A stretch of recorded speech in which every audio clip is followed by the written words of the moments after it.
Hello everyone, welcome back to my channel Uronchondi Meghna. আজকে হলো 23rd মে 2024। আজকে আমরা চলে যাচ্ছি একটা নতুন জায়গায় আর এবার আপনারা কিন্তু রনিতকে মিস করবেন কেন রনিতের ছুটি অ্যাপ্রুভ হয়নি। আমি যাচ্ছি আমার মায়ের সাথে আর ভাইয়ের সাথে। আপনারা কিন্তু ব্লগটা দেখতে থাকবেন খুব মন দিয়ে কেন আমরা শুধু সান্দাকফু না তাছাড়া অনেক জায়গা ঘুরবো। মোস্ট ইম্পর্টেন্টলি ভিডিওটা লাইক করবেন অ্যান্ড শেয়ার করবেন অ্যান্ড চ্যানেলটা কিন্তু সাবস্ক্রাইব করতে একদমই ভুলবেন না। তার সাথে যখন সাবস্ক্রাইব করবেন দেখবেন পাশে একটা বেল আইকন আছে, ওইটা ক্লিক করে দেবেন, তাহলে যখনই আমি কোনো ভিডিও আপলোড করব আপনি নোটিফিকেশন দেখতে পেয়ে যাবেন। তো চলুন দেখতে থাকুন। এখন বাজে এক্স্যাক্টলি 5:45 আর আমরা এসপ্ল্যানেডে WBTC যে বাস স্ট্যান্ড ওখানে দাঁড়িয়ে আছি। আমাদের বাস অলরেডি এসে গেছে, দাঁড়িয়ে আছে। আমরা অলরেডি গিয়ে ব্যাগ সব রেখে দিয়েছি, সিটস তো অলরেডি নিয়েছিলাম বিকজ আমাদের টিকিট কাটা ছিল অনলাইন। আমরা মেক মাই ট্রিপ থেকে টিকিট কেটেছি। আমাদের সিটস হলো 9, 10, 11। ঠিক আমার পিছনে হলো আমাদের বাস WBTCর, এটা এসি বাস আর এটা ডিরেক্ট কিন্তু চলে যাচ্ছে শিলিগুড়িতে। শিলিগুড়ি হবে লাস্ট স্টপ।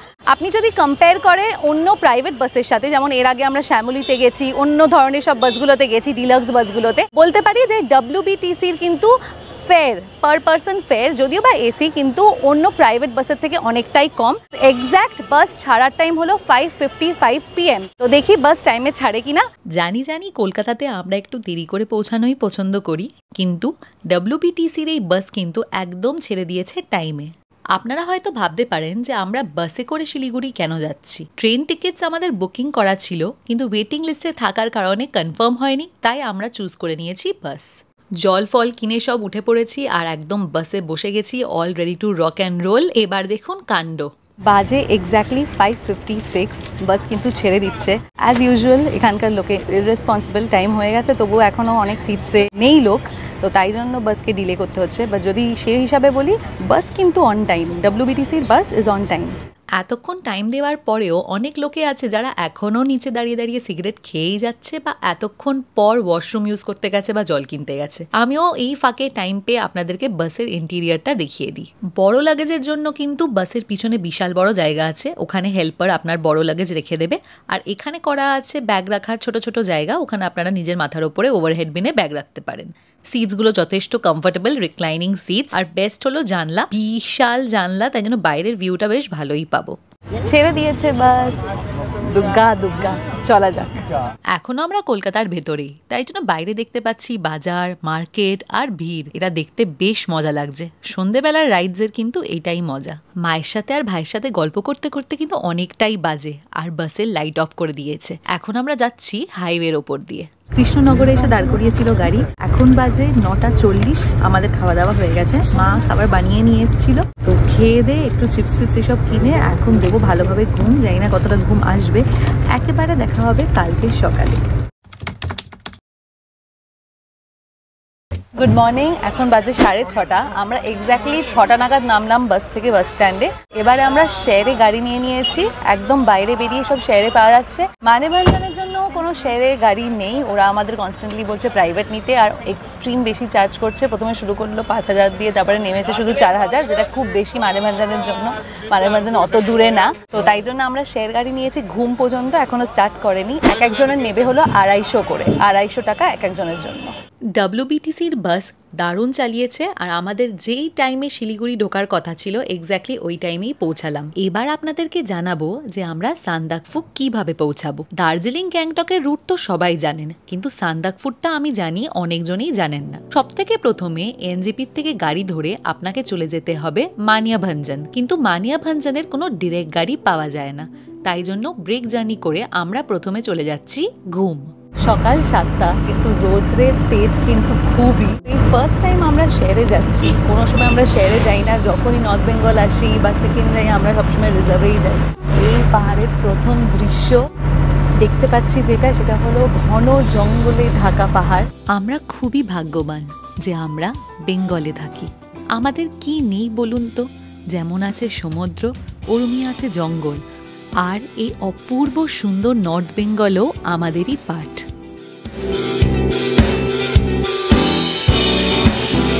7:30 বাজে, এখন আমরা কার্সিয়ংয়ে। আমার পাশে যিনি ছিলেন সে নেমে গেল। দেখি এবার কতক্ষণ লাগে ঘুম পৌঁছাতে। ওয়েদার কিন্তু ঠান্ডা না, অবভিয়াসলি মে মাস, ভালোই গরম আছে। হালকা একটা একটা হাওয়া আছে, ওটা ভালো লাগছে, বাট গরম ভালোই আছে। 8:58 বাজে এক্স্যাক্টলি, আর এখন আমরা এসে পৌঁছেছি ঘুম স্টেশন। ঘুমে একটু দাঁড়াবো বিকজ মায়ের শরীরটা একটু খারাপ করছে, একটু মা বসে নি ঘুম স্টেশনে। তারপরে আমরা এখান থেকে চলে যাব মানিভঞ্জন। বাই চান্স যদি মানিভঞ্জনের গাড়ি না পাই তাহলে প্রথমে চলে যাব সুখিয়া, দিয়ে সুখিয়া থেকে আবার যেতে হবে মানিভঞ্জন। আসলে খুবই গরম, এতটাই গরম যে এই ব্যাপারটা হচ্ছে, যাদের অত অভ্যেস নেই ট্রাভেল করার হয়তো একটু শরীরটা খারাপ করতে পারে। ঘুম রেলওয়ে স্টেশন, হ্যাঁ জানি আপনারা সবাই জানেন এই জায়গাটা, আর অবশ্যই জানার মতনও। এখান দিয়ে যায় দার্জিলিং হিমালয়ান রেলওয়ে, যেটার আর এক নাম হলো টয় ট্রেন, আর এই টাইপের ট্রেনই যায় এই স্টেশনের মধ্যে দিয়ে। মা উঠে পড়েছে, মায়ের এখন শরীর ভালো লাগছে, তো চলুন আমি আমার লাগেজটা নিয়ে নিই, দিয়ে দেখি কি গাড়ি পাওয়া যায়। এই ঘুম স্টেশন যেখানে অবস্থিত সেই জায়গার উচ্চতা হলো 2258 metres above sea level. Share গাড়ি না করে আমরা একটা কাজ করলাম, প্রাইভেট গাড়ি নিয়ে নিলাম। তো এখন উনি আমাদেরকে বললো 1700 মানিভঞ্জন পর্যন্ত i10 দেবে মনে হয় গাড়ি। দেখে তো i10 লাগছে না, দেখে তো অল্টো লাগছে, গিয়ে দেখতে পাবো। মানিভঞ্জন পর্যন্ত যাই, আমরা 1500-তে মানলাম, 1300 বলেছিলাম, মানছে না কিছুতেই। গিয়ে দেখি কেমন রাস্তা, কেমন চালায়, দেখাই যাবে। কেমন লাগছে বাবু? খুব ভালো লাগছে। ভালো লাগছে। i10ই ঠিকই, দূর থেকে একটা অল্টো দেখতে পেয়েছিলাম, বাট এর i10ই আছে। দার্জিলিংয়ের দিকে শুনলাম মারাত্মক ভিড়, এতটাই ভিড় যে বসে বসে ট্রাফিকে চলে যাচ্ছে 1-2 ঘন্টা। ভাগ্যিস আমরা অন্য রুটে যাচ্ছি।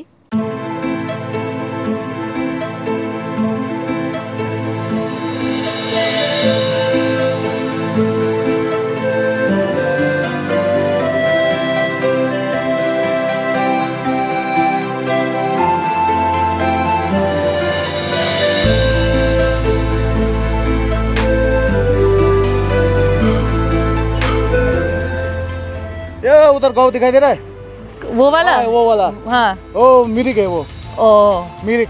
पीछे वाला पहाड़ में दिखाई दे रहा है, वो ऊपर वाला हाँ हाँ हाँ, पशुपति। ओके पशुपति।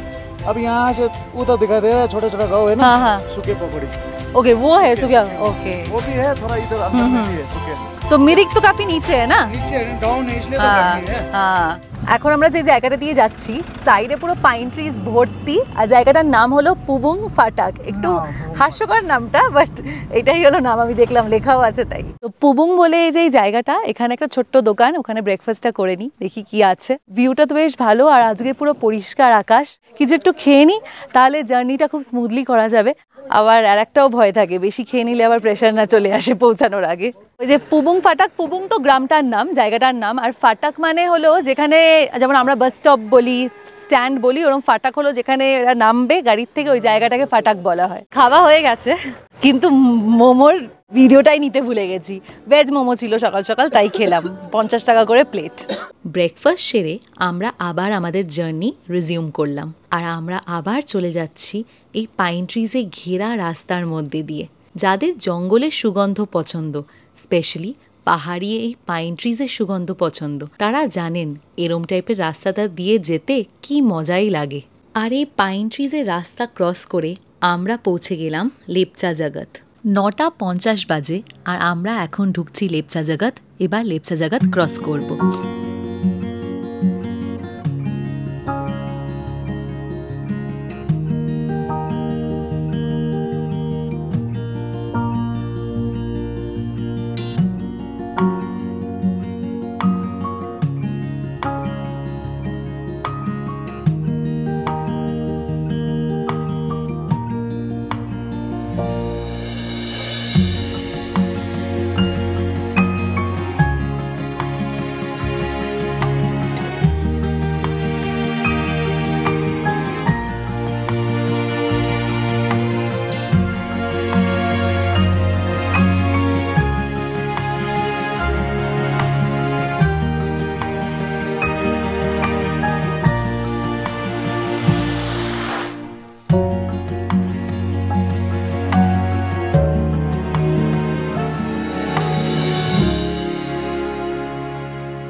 আমরা এখন মানিভঞ্জন ঢুকছি। রাস্তার অবস্থা ভালো না, এতক্ষণ যখন আসলাম যেখান থেকে মানিভঞ্জন যে লেখা থাকে শুরু হয় যেখানে, তো ওখান পর্যন্ত রাস্তা একদম দারুণ ছিল, স্মুথ ছিল। বাট এখন যে রাস্তা শুরু হয়েছে একদম নড়বড়ে, পুরো ভাঙা রাস্তা। মানিয়াভাঞ্জন পৌঁছানোর আগে একটু স্ট্রেচ কিন্তু পুরোই ভাঙা, তাই জন্য এখান দিয়ে খুবই আস্তে আস্তে গাড়ি যায়। হ্যাঁ, কাজ চলছে, কিন্তু কবে কাজ শেষ হবে জানি না। আর এই ভাঙা রাস্তা ক্রস করে আমরা ফাইনালি পৌঁছে গেলাম মানিয়াভাঞ্জন, যেখানে আমাদের ইন্ডিয়ান আর্মির 36 ব্যাটালিয়ন ফোর্স গার্ড দেয়। আর গার্ড দেওয়ার মেন কারণ হলো এটা একটা বর্ডার এরিয়া, যেখানে একদিকে নেপাল আর একদিকে ইন্ডিয়া। 11টা বাজে আর আমরা মানিয়াভাঞ্জন এসে গেছি। এবার আমরা কাউন্টার পর্যন্ত যাব, যেখানে সব ল্যান্ড রোভার বা আই থিঙ্ক বোলেরো থাকে, ওগুলো আমরা দেখবো যে ওদের রেট কি, ওদের ফিক্সড রেট থাকে। আর সামনে পাহাড় দেখা যাচ্ছে বিশাল, পুরো পাইন ট্রিজে কভার, দারুণ সুন্দর লাগছে। মানিয়াভাঞ্জনে পৌঁছে সবথেকে প্রথমে আপনাদেরকে চলে আসতে হবে সিঙ্গালিয়া ল্যান্ড রোভার অ্যাসোসিয়েশনে। আচ্ছা, আমরা কিন্তু সিকিম বা দার্জিলিং সাইডে কোথাও যখন যাই গাড়ির ড্রাইভারদের সাথে দরদাম করি, কিন্তু এটা কিন্তু অ্যাসোসিয়েশন রেট, তাই জন্য একদম ফিক্সড রেট, আর কোনো দরদাম হবে না। এখানে মানিয়াভাঞ্জনে ভালোই বাজে অবস্থা, বিকজ এদের 120খানা ল্যান্ড ওভার আছে আর সবকটাই ওপরে গেছে। আমাদের তো সবই হোমস্টে সব বুক করা, তো অবভিয়াসলি আমরা প্ল্যান চেঞ্জ করবো না, বাট এখন ওয়েট করতে হবে। যে লোকটা সকাল 8টায় এসেছিল সেও এখনো ওয়েট করছে, এখনো গাড়ি পাইনি। ব্যাপারটা কি? ব্যাপারটা হলো যে এদের first of all rate card আছে, তো আপনাদেরকে একটু রেটটা বুঝিয়ে দিই। তো আমরা যেহেতু ফার্স্ট রাত তুমলিংয়ে থাকছি, তুমলিংয়ে ওরা ওভারনাইট ড্রাইভার রাখবে না, তো 1500 রুপিস দিয়ে 1500 টাকা দিয়ে আমাদেরকে ওখানে ছেড়ে দেবে। দিয়ে আমাদেরকে ওদের টাইম বলে দিতে হবে যে কালকে আপনি কটা নাগাদ আসবেন, কেন যে কালকে আমরা আবার তুমলিং থেকে চলে যাবো সান্দাকফু। তো ওইটার জন্য লাগবে হলো 5500। কেন? এমনি লাগে 5000 শুধু আপ গেলে, কিন্তু যেহেতু আপ অ্যান্ড ডাউন দুটোই হবে তাই জন্য 5500, 5500। আর তার সাথে যেহেতু ওভারনাইট যে স্টেটা করছে ওটার জন্য হলো 1500, 1500, 8500 পড়ছে শুধু গাড়ি ভাড়াটা। আর একটা জিনিস আমি ফালুতের জন্যও জেনেছিলাম, আমি স্ক্রিনে রেট কার্ডটা দিয়ে দিচ্ছি, ওখানে পুরো আপনারা দেখতে পেয়ে যাবেন কত নিচ্ছে। বাট ফালুত আমরা যেতে পারবো না, কেন ফালুতে রাস্তা বন্ধ, তো এখন ফালুত যাওয়া হচ্ছে না, তো ফালুত আমরা করছি না। তাই জন্য আমাদের হয়ে গেছে, গাড়ি নিয়ে নেওয়াও হয়ে গেছে। 12 নম্বরে ছিলাম, কিন্তু ফটফট করে গাড়িগুলো ফেরা শুরু করেছে, গাড়ি পেয়ে গেছি। তো ওদের না দুটো অপশন আছে, বোলেরো আর ল্যান্ড রোভার। বোলেরো চেয়েছিলাম, কিন্তু তারপরে বোলেরো সবাই চাইছে, তো আমি বললাম দূর ছাড়ুন, তার থেকে এখানকার ল্যান্ড রোভারই স্পেশালিটি। হ্যাঁ, নড়চড় একটু বেশি হবে, তাই জন্য আমি বলে দিলাম যে যা আগে হবে তাই দিয়ে দিন। তো ল্যান্ড রোভার পেয়ে গেছি, যাবো। তো একটা ফর্ম দেবে, ওই ফর্মটা আমরা ফিল আপ করলাম। ফর্মে কি? ফর্মে আপনার নাম, আপনার কলকাতার বা যেখান থেকে এসছেন ওখানকার অ্যাড্রেস, আপনার কন্ট্যাক্ট নাম্বার, আর একটা emergency contact number by chance যদি কন্ট্যাক্ট করতে হয়। তার সাথে আপনাকে দিতে হবে আপনি যে যাচ্ছেন কোন জায়গায় যাচ্ছেন। যেমন আমার হলো তুমলিং আর সান্দাকফু, আর দুটোতে কোথায় কোথায় বুকিং আছে। আমার যেমন শিখর লজ আর সানরাইজ হোটেল, ওইগুলো ডিটেলস দিয়ে সাইন করতে হবে, আধার কার্ডের জেরক্স দিতে হবে, আর দিয়ে ওখানে 10 টাকা পে করতে হবে ওই পুলিশ বুথটাতে, বাস। আর সাইন করলেই হয়ে যাবে। ওই বুথে ওদের রেজিস্টার আছে, ওখানে আপনাদেরকে এন্ট্রি করতে হবে যে আপনি ঢুকছেন এই এলাকাতে। ওটা যেদিন আমরা ফিরবো, যখন আবার আউট হবে, তখন কিন্তু আমার সিগনেচার আর গাড়ির আবার আউটও হবে। আমাদের ল্যান্ড রোভারটা দেখিয়ে দিই। এইটা হলো আমাদের ল্যান্ড রোভার, আর এই সান্দাকফু এলাকাতে কিন্তু এই পুরনো ল্যান্ড রোভারই চলে। এখান থেকে আপনারা বুক করতে পারেন ল্যান্ড রোভার বা বোলেরো, দুটোর জন্য কিন্তু রেট পুরোপুরি সেম। এটা আপনার ভাগ্য যে কোনটা আপনি পাবেন, কিন্তু আমি বলবো ল্যান্ড রোভারটা কিন্তু এক্সপিরিয়েন্স করবেন, কেন বোলেরো তো আপনি কলকাতাতেও উঠতে পারেন। শুরু হচ্ছে আমাদের জার্নি। আবার দুর্গা দুর্গা বলে নি, কেন এটা অনেক উঁচুতে আমরা যাব। চলুন যাওয়া যাক তাহলে। আচ্ছা, এখানে আর একটা বুথ আছে, আমি দেখিয়ে দিচ্ছি। তো ওইটা হলো সিঙ্গালিয়া ন্যাশনাল পার্ক, ওটার ভেতর দিয়ে আমরা যে যাব আজকে কালকে, তো তার জন্য ওরা একটা টাকা নেয়। আর এন্ট্রির জন্য আপনার ভোটার আইডি কার্ড, আধার কার্ড, ড্রাইভিং লাইসেন্স এইগুলো আপনারা দিতে পারেন। কালকে কোথায় কোথায় যাচ্ছি আজকে আর কালকে, সেটা হলো তুমলিং আর সান্দাকফু। আমরা কজন আছি? তো টোটাল পড়লো হলো, যেহেতু আমি আর মা অ্যাডাল্ট তাই জন্য 20, আর আমার ভাই যেহেতু এখনো অ্যাডাল্ট না তাই জন্য 10, তো টোটাল পড়লো 50 টাকা। এটা একটা এন্ট্রি দিয়ে দিয়েছে আমাদের সিঙ্গালিয়া ন্যাশনাল পার্কের জন্য। একদম কিন্তু আপনারা ফেড আপ হবেন না। এই যে এত কথা বলছি আর এত ইনফরমেশন দিচ্ছি, এটা কিন্তু যাতে আপনাদের সাহায্য হয়। এইদিকে কিন্তু রাস্তা খুবই স্টিপ আর রাইডটা খুব বাম্পি হতে চলেছে, তাই জন্য খুব সাবধানে ধরে বসবেন। এবার ফাইনালি লাগছে পাহাড় পাহাড়। এতক্ষণ তো রোদ্দুর গরম, একটুও পাহাড় পাহাড় লাগছিল না, এবার এত গরম পড়েছে। এবার যে উঠছে, মেঘলা হয়ে এসছে, হালকা দেখলাম যে গাড়িগুলো ফিরছে, তার মধ্যে টিপ টিপ বৃষ্টি লেগে বেশ এবার পাহাড় পাহাড় ফিলটা অ্যাকচুয়ালি হচ্ছে, কেন টেম্পারেচারটা নিচে ওই অন্য যে জায়গাগুলো ওইগুলো থেকে একটু ডিফারেন্ট, কিন্তু ঠান্ডা না এখনো, ওপরে গিয়ে হয়তো হবে, এখনো গরমই আছে।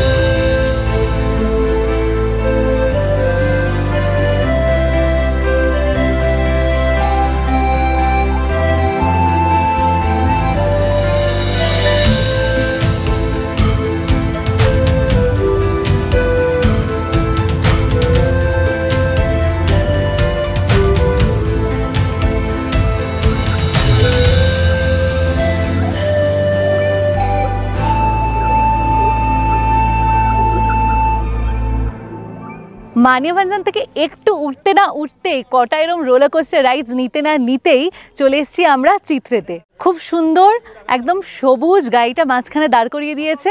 ভিউটা জাস্ট অসাধারণ, চারিদিকে শুধু সবুজ আর সবুজ আর পাইন ট্রিজ ভর্তি।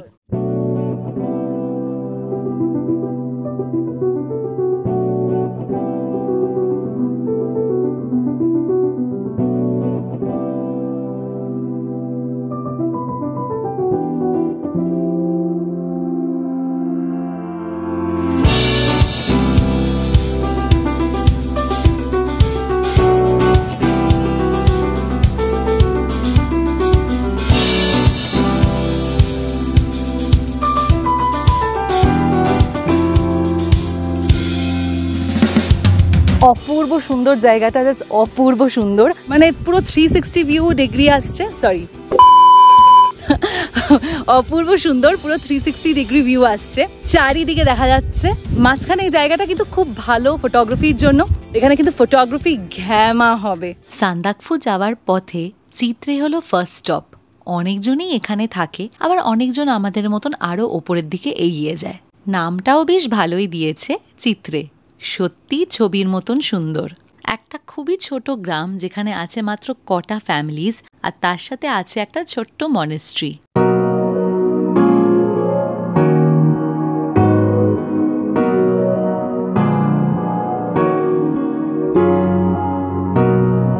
ফাইনালি লাগছে আমরা পাহাড়ে, কুয়াশা, ঠান্ডা হাওয়া, অপূর্ব সুন্দর, ফাইনালি লাগছে পাহাড়ে।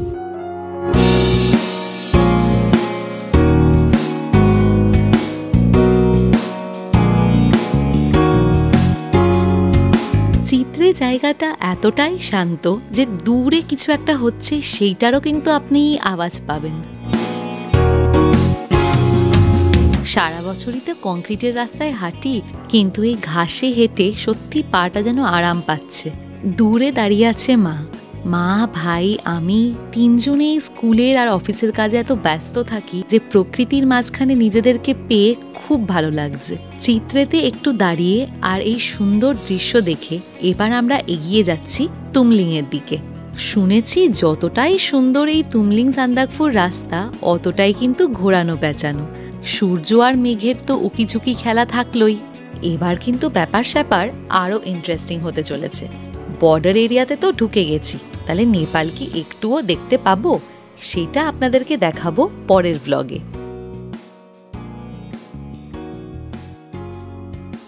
এখন তাহলে আসছি, আর আপনাদের কাজটা কিন্তু ভুলবেন না, সেটা হলো ভিডিওটাকে লাইক অ্যান্ড শেয়ার করা আর চ্যানেলটাকে সাবস্ক্রাইব করা।